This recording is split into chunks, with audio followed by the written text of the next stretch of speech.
All right, welcome back, folks. Hope you had a good break. So, up next, we have a panel discussion. This panel will discuss how you can take content design beyond its boundaries.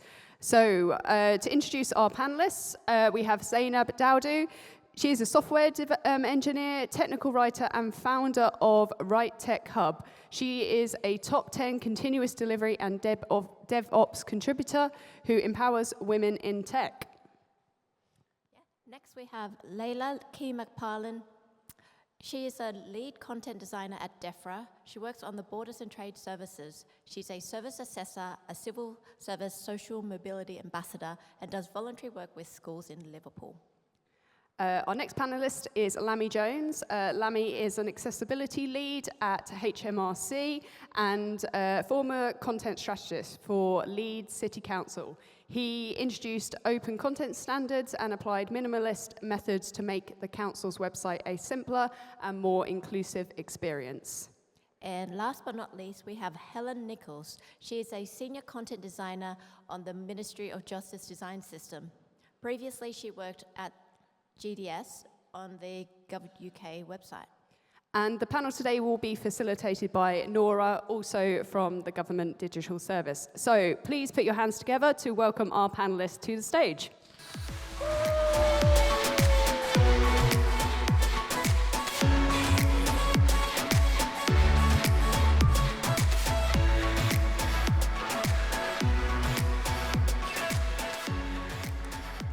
Hello, everyone. We're pleased to be joining you today to talk about taking content design and technical writing beyond its boundaries. Our wonderful panel is going to talk around 3 themes, and then we're going to take questions at the end. We're going to start by talking about expansive content design and thinking about what is content design, how we use design systems in a human-centered way, and taking accessibility beyond WCAG, which is the Web Content Accessibility Guidelines. And I'm going to invite Leyla to start us with this theme. Thank you. Hello, everyone. This is amazing. This is the first time I've done a speaking engagement for a long time in my home city, so I'm just absolutely made up. So, great question to start, I guess. I'd go with, as well, what is content design itself, because I know that I've got a room of people that are content folk, non-content folk. It's a broad church, and that's why I love things like these. But something we always say is that it's delivering the right thing, or the right combination of things, for the right people at the right time. And I guess, with the expansive nature of your question, expansive, I think, comes partly from the age of the profession of what we do. So I actually refresh my memory of this, and I couldn't believe that Sarah Winters and her team had actually started this thing off, what we do, what we love, 15 years ago. I couldn't believe it's been that, and everybody, I'm sure, has seen the famous little white book, really, but Sarah herself, I think I noted, she'd said, content designers actually only spend 1/3 of their time producing content, and I thought that was a really interesting fact, because I think that in itself says expansive in nature, because the other 2/3 are the other stuff, you know, that we do, like governance, workflows, processing, scoping, and one of my favorite things, talking to people. And that's the stuff that I love, and I think that's the stuff that's really, really interesting about content design. You had a question as well about the design system itself. The design system, so I've known Imran for a long time. When I was a services content designer in an organisation where I was probably the only content designer there, and his community, the design system community, was one of the most welcoming communities I could have ever hoped to join. Open arms, lots of questions. And as a services content designer, it's like an environment of agile creativity, and that group really summed that up for me. And I guess I'd probably end with, for me, I found that meeting those people, the design system isn't like a dogmatic thing. Content design itself isn't a dogmatic profession. And the expansive, again, of it, like it keeps growing, and it should keep growing. The design system should keep growing through the wisdom of the community that it has.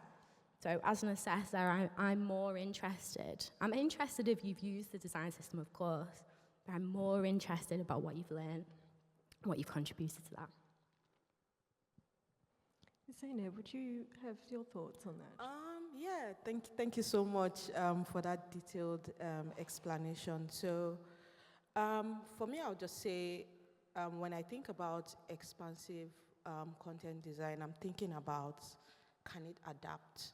You know, with the way things are evolving, you know, the whole tech space is evolving, can these design systems adapt to different platforms, you know, different contexts, you know, different users, you know, with different, you know, accessibility needs and, you know, things like that. And, you know, how can we, you know, achieve this person-centered approach, you know, this human-centered approach when we talk about content design, you know, design systems, even beyond like the web content accessibility guidelines we have, because when I think about these guidelines, I think about it as, you know, just the foundation, the base, you know, basic requirement.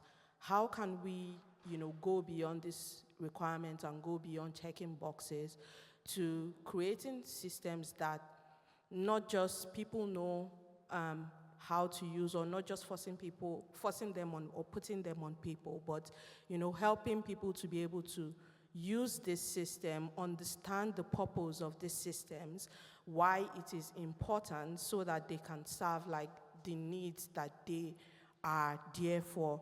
And I believe the ways that we can achieve this, you know, is like bringing them on board, you know, communicating, you know, taking feedbacks, you know, and things like that when it comes to creating this kinds of content that spans across, you know, different users and, you know, can adapt to different situations and context.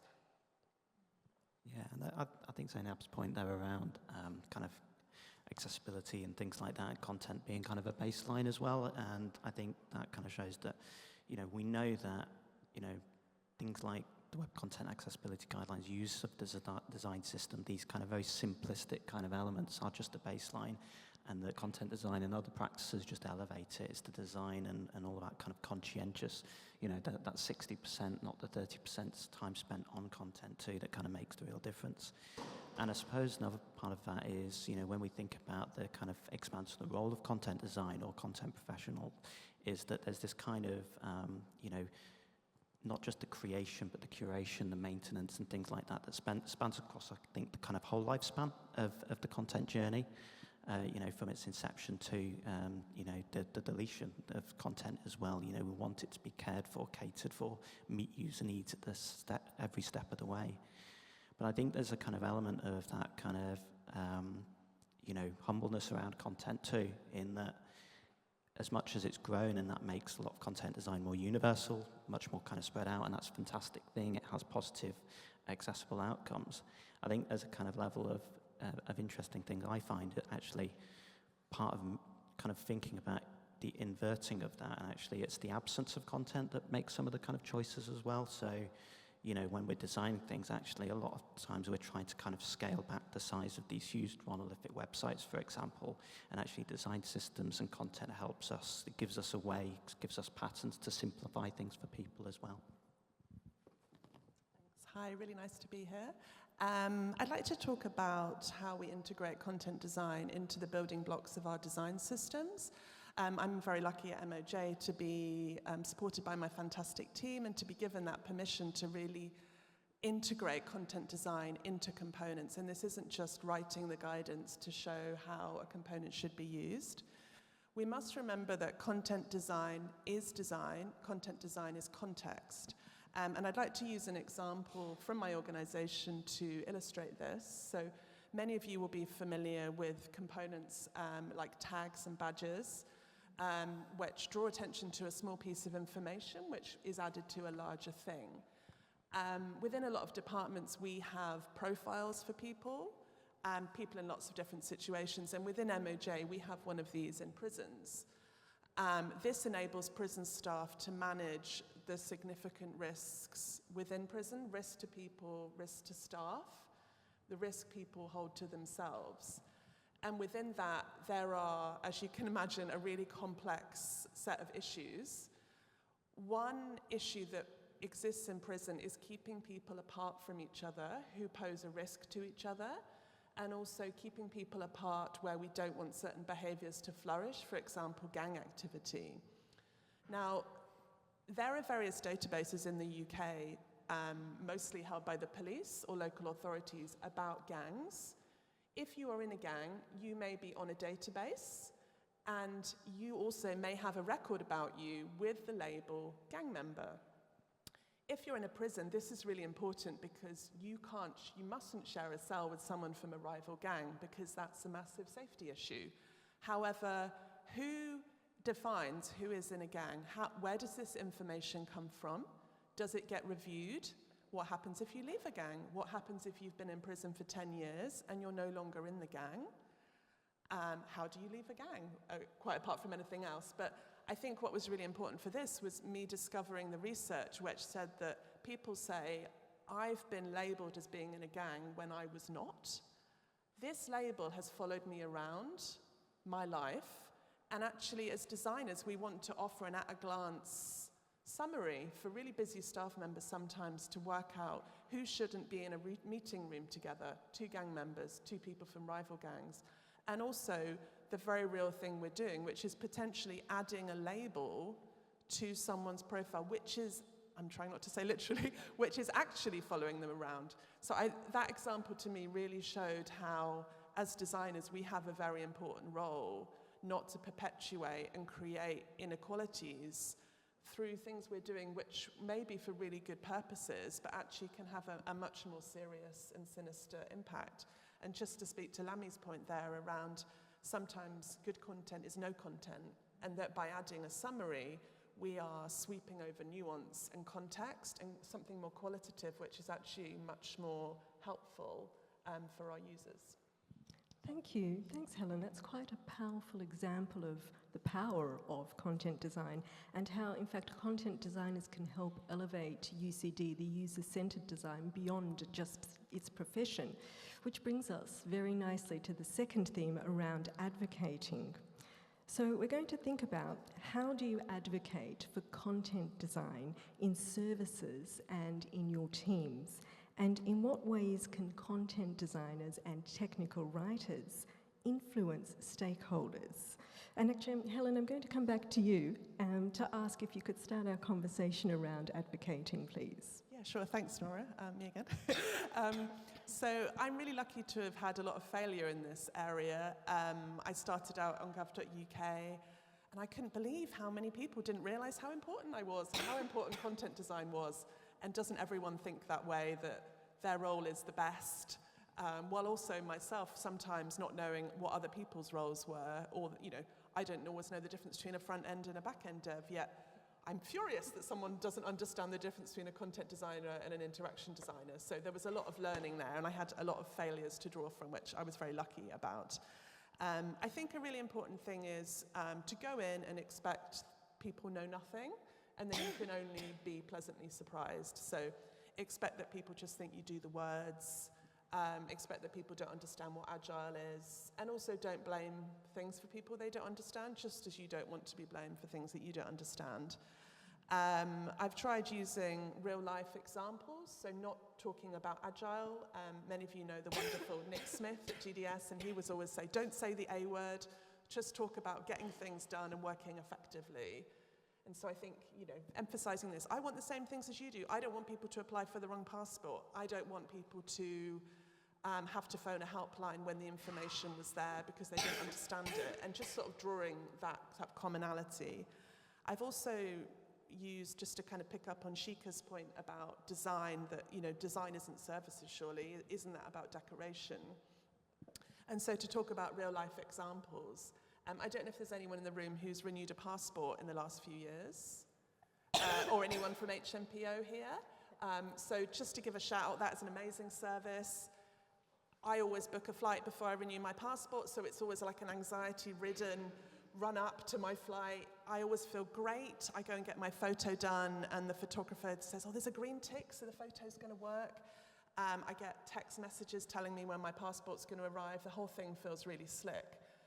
And I think the key thing there is around the content design. It's about the channel, the platform, and just helping people understand that that is a well-designed process. And a lot of people who've been through that process will identify with that. Yeah, that's it for me.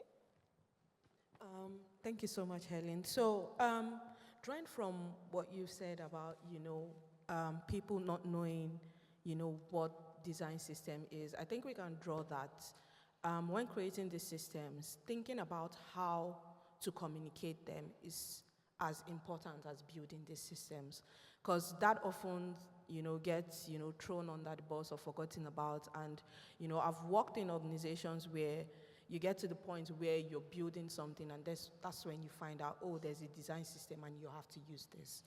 Whereas that communication should have come like way earlier when the system was being built, carrying other teams along, taking feedbacks, questions and things like that, and helping people understand that process, why it's important, why it's happening. So when it gets to the time where they need to use it, it's easy for them to adopt it. So I would say communication is very key, when adopting design systems, when building them, communicating with, integrating with the rest of the teams and not working in silos where, you have the design system built and then it's just there, and then it gets to the point where, a service or something is being built, probably work is already in progress and you're like, oh, we have this, you have to use it. And then you get some kind of resistance as to like, why do I have to add more steps, make my work more complex and things like that. So I think communication is really key. Integrating with teams, having workshops, creating documentation and guides around, the design system to help people, onboard easily and understand how to use it and why it's important. And then when it comes to stakeholders, we know that outcomes is really important, the business. How is this of benefit? We are doing good. We're doing great as it is. Of what importance is this going to be to us? So this is where feedbacks and gathering outcomes comes into play, and showing them how implementing these design systems can be of benefit to either the government, the business, whatever sector at the end of the day, and also showcasing successful stories of people who have implemented these systems and how it has been of benefit to them, and how that benefit also can be derived from implementing the system. Yeah, and I think those kind of stories kind of share quite a lot. I think around the content design challenges, we're always having to work backwards, as content professionals, or that history is that, we've got something really wonderful to offer at times. We've got this great kind of insight, and a lot of it's kind of working back to a point where people do know of things like the structures and the design system standards, principles, whatever it might be beforehand. So we don't often get that kind of luxury. But I think that's where the skill set of, content professionals comes in as well, is that, many content professionals are also storytellers. They're able to kind of use real life world experiences. One's mentioned now around the passport service, or, being able to kind of use analogies and allegories to kind of tell a story. So there's a lot of kind of things we can use there to influence and kind of support the kind of stakeholders. And yeah, I really love the kind of idea of design allergies Chika mentioned as well, is that, often design is seen quite exclusively, but actually one of the great things about content design is this kind of universal appeal. It's just a foundational kind of thing, and it can be used in so many kind of different ways. And I think more specifically in my kind of experience, I think there's something really kind of powerful for stakeholders, especially kind of senior stakeholders, in data and information and kind of visualizing some of that, and design systems, standards, whether it's the what kind of regulations as well.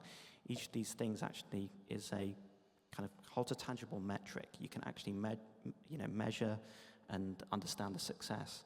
And I think the other kind of thing is that the progress takes a long time, sometimes many years, and I think we've all kind of experienced this here, is that unless you're tracking that progress along that journey and just accepting those very small kind of victories, whether that's just a page that's changed, it's more usable, or you've implemented consistently a component across the board, or things like that. If we can kind of take those measures and metrics and then sell those benefits and things like that, I think that makes the world of difference. So yeah, a lot about metrics, but a lot, it's the long game a bit with content. I absolutely love that point about storytelling. I think we forget as a community where we are storytellers. I know that sounds so silly, but we've obviously come into this world because we're passionate about words, about things, being creative. And I think when I think about advocating, I think if we do have strengths in that field, why do we obsess about advocating? And I might sound quite controversial here, but I actively avoid the word advocating for content design. And another word that gives me the ick, I'll tell you, is evangelizing. Hate it, hate it, hate it. I instantly turn off when I hear somebody go, oh, evangelist. It takes me back to like when I started my career, which is in the 2000s, I think. It's aging me now. But there's a thing in marketing, I don't know if anybody remembers, about people being evangelists. Let's make people evangelists. I think, and a big tip I'd say from me today is, a lot of time I spend as a lead, because I'm a lead content designer in DEFRA, is building a supportive culture where I work. Now, that doesn't happen overnight, and it doesn't grow itself overnight, and I can't do it by myself. And I wouldn't stand here and claim here that I can do it by myself. I do it with the amazing people that I work with. So we will get buy-in from all different areas, from all different tiers, and that's important as well, because there's a reason why leadership is in the framework for civil service behaviours at every level. People forget that. The minute you start in this place, you lead in whatever you do. So never ever forget that, really. There was an example, I know a few people on the panel say have brought in examples, but I had an example this week of somebody who brought something to me that they wanted to start blogging, and their boss had a really, really clear idea on what they wanted to do.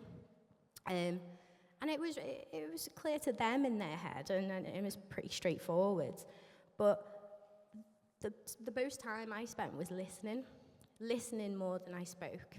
And I think we've talked a little bit today about stakeholders. And with that stakeholder, I just wanted to give her the absolute maximum amount of airtime she could give me to talk about her problem. Because what do we all say when we assess things, or we talk about things, or we create things? What's the problem you're trying to solve? I think it's a really nice question to ask somebody, and you're not going to sound confrontational when you do it. So when I think about stakeholders and advocating and influencing, we would never dream of creating a service based on untested assumptions. So why do we make assumptions about stakeholders before even getting to know them? That is one of the biggest things that I'd probably want to leave you with today. Talk to stakeholders with the keenness that you have for the thing that you're trying to do. I spend a lot of time writing things, business cases, estimating things, having ideas. One of the biggest lessons that I've been taught from a director actually in our place is, he always says, Leyla, 2 ears, 1 mouth. He always says that all the time. And I always think, if you're going to be aggressive about anything, be aggressive about listening. Listen really aggressively, because it will help in those circumstances when you're dealing with people that are trying to do a good thing in their heads, and it's just something like hurry sickness, I call it, where they want to do something, they want to get momentum, and who can fault them for doing that, really? So that's where I would start with the A word, advocating. We'll try not to use it then after this. But thank you very much for taking us through that panel. I think there's a lot around the language and the approach we take with the people we work with, and maybe sitting and listening a bit more might be helpful as a way of advocating without actually having to do it. Onto that. I would like to add a bit to advocating from an experience at an organization where I've worked. So we have technical writers working on microcopy reviews that come up from using and implementing these design systems. And there are situations where, as a technical writer, you're doing a microcopy review and you don't just understand why something is implemented in that certain way. And then you're asking the question, why is this like this? And you're like, that's what's in the design system. I'm like, is that just the only reason, or is there like an actual like reason that ends in like user experience that's the reason for implementing this? And then that brings up conversations, between the technical writer, the designers, and we've had, scenarios where this conversation ends in, like looking for alternative ways or making changes. And to me, I feel like this is like a really good way to advocate, making people understand that this design system is not just here, for you to just implement it, but, it's here at the end to kind of like achieve the same goal that we are all trying to achieve, which is like improve user experience. And then when you're open to getting feedback, not just from designers, but people who have like work that ends up in the same area. As a technical writer, you're brought with a product, and then you have to like make it work. So these kinds of people can give you like valuable feedbacks into like, oh, what are the issues that we've had, and all that, and then how can we improve this? And then we have like technical writers and designers working together, having workshops, and all that to explain, oh, this is what we've come up with, this is why this is this way, the content, the design, and it just makes more sense, to the business when you have like two separate people from, two different departments saying the same thing, And, I think that's like a really good way to advocate. Yes, it's certainly about the power of the content designer, which is certainly one of the elements of our third theme around the power of content designers, and perhaps where they sit in organizations and how we can encourage that momentum in content design and technical writing as a profession. Lammy, I'll ask you to lead us on this one. Yeah, no, thank you.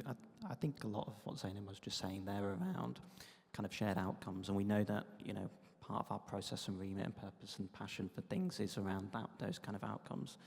And a lot of this is quite dependent, I think, on the kind of structural kind of makeup, and I suppose an element of what we kind of need from certain professions, and I think that goes across the whole of user-centered design, and is that, we want to sustain and maintain the progress. We want to be able to make sure that these outcomes last and that they work for people.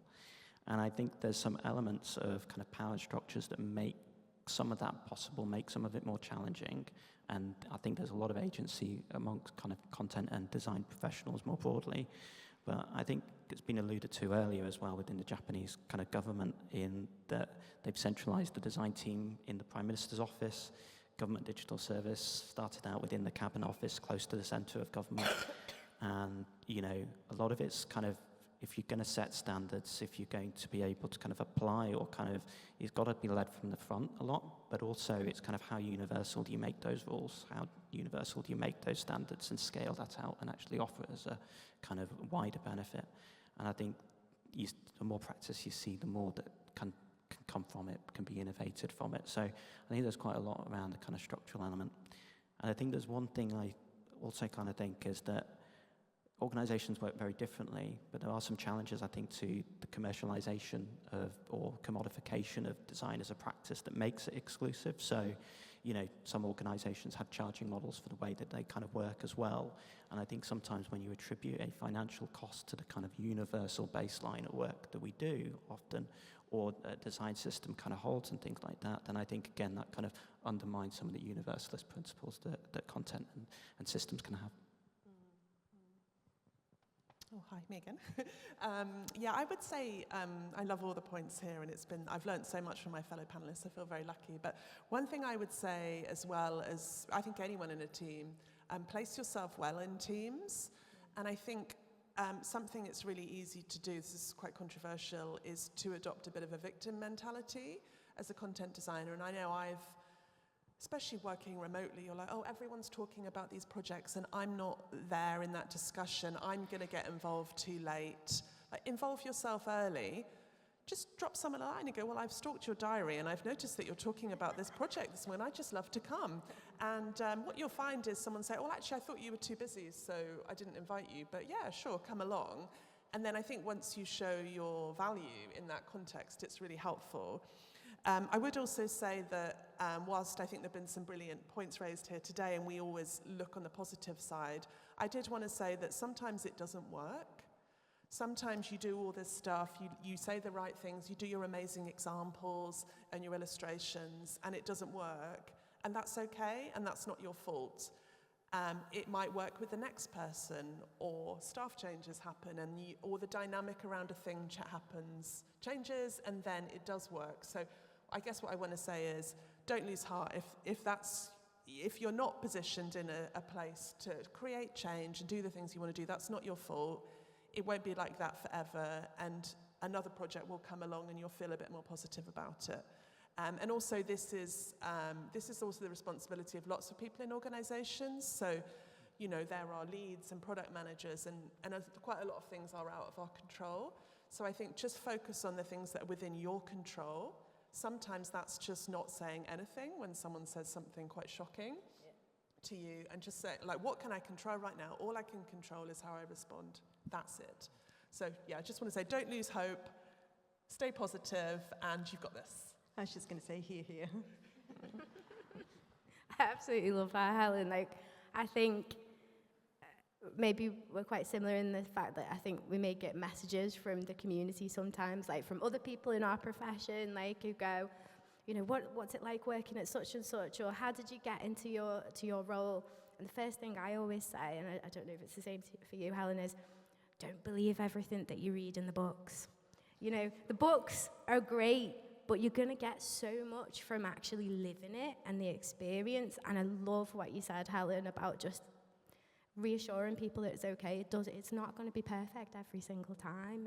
You're not going to be able to do that. I think a tip from me, to follow on from what Helen said, is, and if you're not a content designer, this is more than applicable to you as well. 3 things I would say for you is tell people who you work with, your content designer, get your content designer and go, number 1, I believe in this and I believe in you, right? That's huge. Number 2, how can I help? I can't tell you how much that means when somebody says that to somebody. And number 3, saying about that person to other people who are not in the room, we trust this person and we trust what they're saying when we trust what they're doing. The future for content design, because I think the question as well was about the power of content design and also where it's going, where it's sitting. I love what Helen said about it's not always where you are directly placed. It can be where you place yourself. And I think it's an interesting approach. There might be different organisations where you're in digital, you're in comms, you might even be in policy, who knows, it could be that. There are great communities out there and the future is bright. There's a One Team Gov community. I get involved in that. It's a huge landscape of products and people. I think we're starting to see some of the first generations of great UCD people are now ascending to the ranks of the senior civil service now, and that is huge. There's people that we know, I can see faces in the room, who know other people, who know their people in their teams, who have now gone into the senior civil service. The more that you can look after other people, the more we can talk and just be passionate about the things that we're doing, the more that we're going to get more traction about things. And I will finish talking, I promise. But I think the thing that I'm really excited about, because I love this question, because it does incite a lot of excitement, doesn't it, this question? But I'm excited about the collaboration there is afoot. Definitely in the government, but definitely in public services, definitely all over. I mean, the fact that we're also talking a lot to suppliers and people in the private sector, people who are not even in our industry, it's huge. Never before has communication been so important. And I think a time for content is now, really. I'm leading a strategic project at DEFRA on trade content, working with services teams, guidance teams, comms, policy, legal, ops. It's almost like, Helen, you were in that room, because the little voice in my head when I was talking to people about this, I believe in this thing, and I'm going to talk to as many people as possible and place myself in that situation where I can make this project happen. I'm really keen to help. And I guess if we start with the principle that there is definitely a chance to reset with ambition and clarity, then it's going to be really super fun to collaborate on things going forwards, and we're going to be able to collaborate with each other, really. It's full of evolution, I think. Yeah, so I'm just going to wrap it up by picking up the points you said about where you place yourselves. I mean, because that's like the major reason why I, as a technical writer, I'm in this room today and on this panel, because I believe content design is evolving from, the space where you have like a design team working in silos, and then you finish working on the design system or the designs and then push it out to a different team. I believe that we should all look towards like embedding ourselves within different teams as much as we can, even when not asked to, working with engineering teams, technical writing team, content team, whatever it is in your department, embedding within these different teams, to kind of like create systems that at the end of the day would be accepted by all, or maybe not all, but most at least. But I believe that one thing I've noticed is like when people are involved earlier on, there tends to be less resistance at the end of the day when you're embedded, rather than when you work in silos and then bring it out and like, this is finished, let's do this. And I believe like when we speak to like the future of content design, I see more of this. I see more of, this collaboration between different teams, and which at the end of the day results in more, human-centered designs, because you have more diverse people on the team working together. Thank you, Zainab. What a wonderful thought to end our formal part of our discussion around. Thank you, everyone, very much for that. I think we've got enough time for one or two questions now from the audience. We're going to do a little bit of mic swapping, so Lammy and Helen, if you can pass your mics down. Thank you. Anyone got a question? Do you want to put your hand up? So we're going to ask folks if they have any questions for the panel, and being mindful, please, to ask for questions rather than make statements. We're going to take one question at a time. Is there any questions? We're starting with Calvin, I think. Okay, so hello. Hi, everyone. Thanks for a great conversation there. I'd love to talk about values. I wonder how important you think it is to embed or express the values in the guidance of a design system. Do you think it'll come through in the work that we do, or is it really important to kind of spell it out, like one way or the other? How can we do that?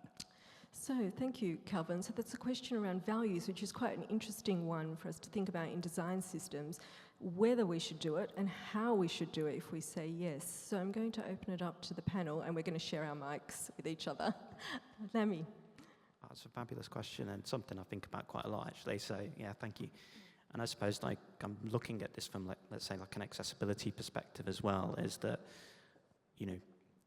it should be kind of implicit, embedded, but that's also at a kind of governance and structural level, that, design systems, standards and things like that should just be user-centered, and they should just be kind of accessible and things like that. So I think, but as much as everything in it and around it should be kind of adhering to those kind of principles, I think principles do have a really cool place, but I think it's how they are communicated and sold.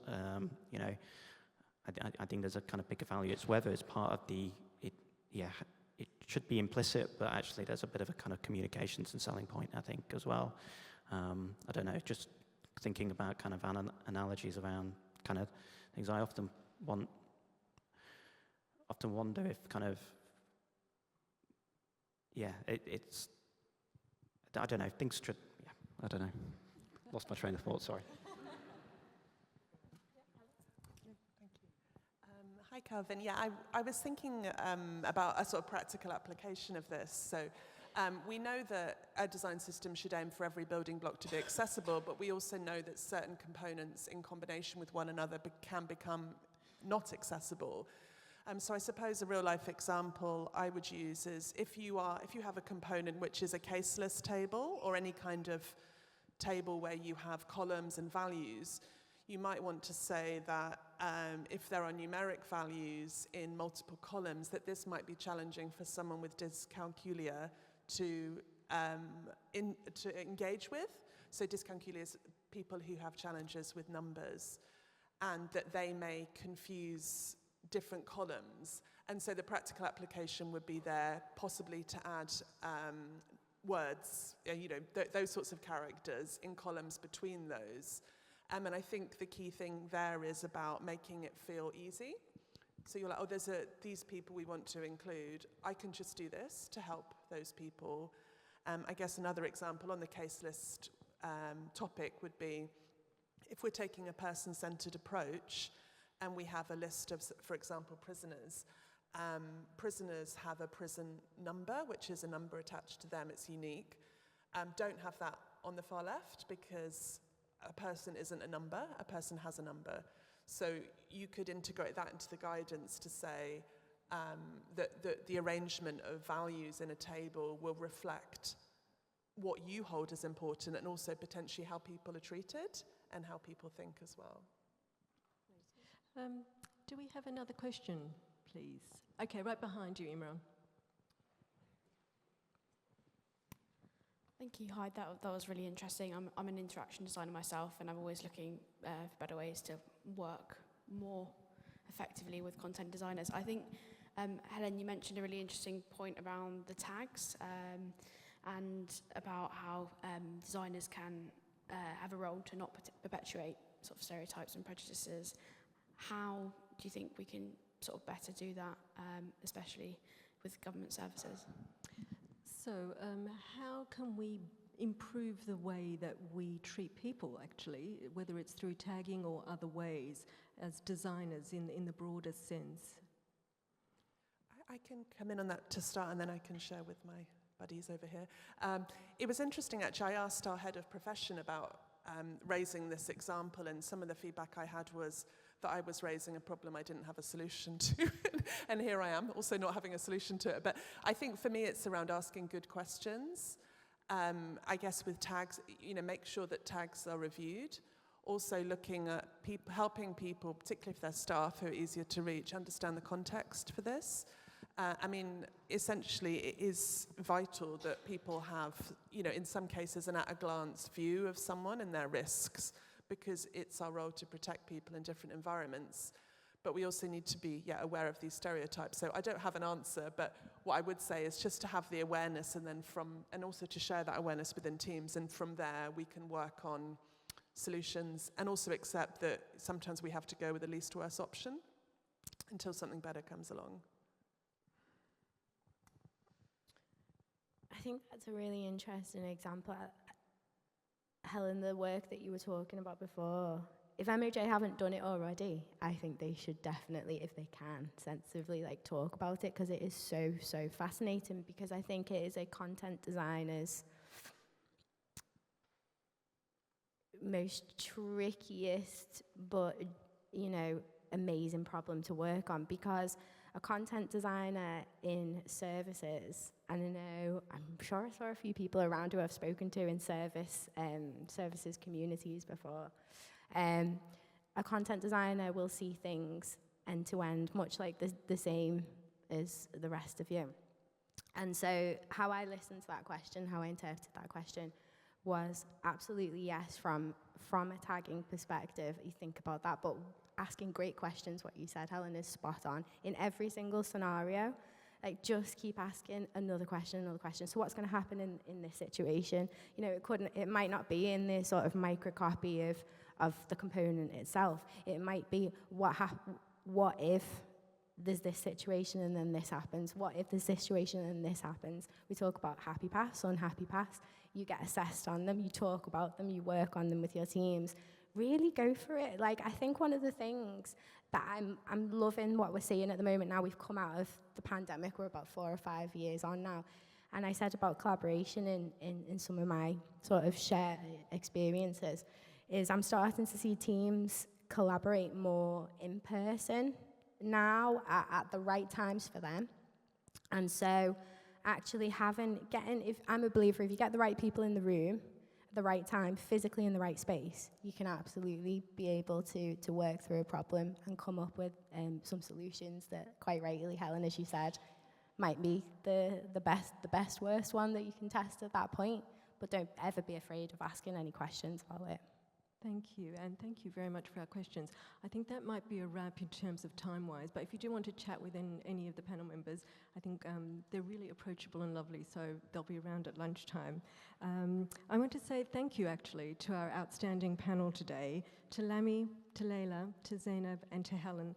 Thank you for your wisdom and your eloquence in talking about taking content design beyond its boundaries.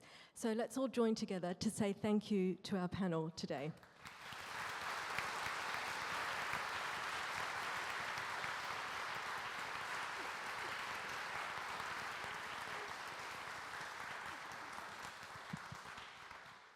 Okay, it is time for lunch.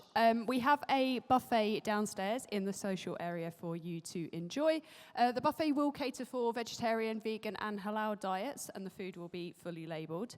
If you have let us know about dietary requirements in advance, please ask for Cam when you make your way downstairs. We'll be back up here at 1:15 for our Welcome Back Energizer. Thanks, everyone.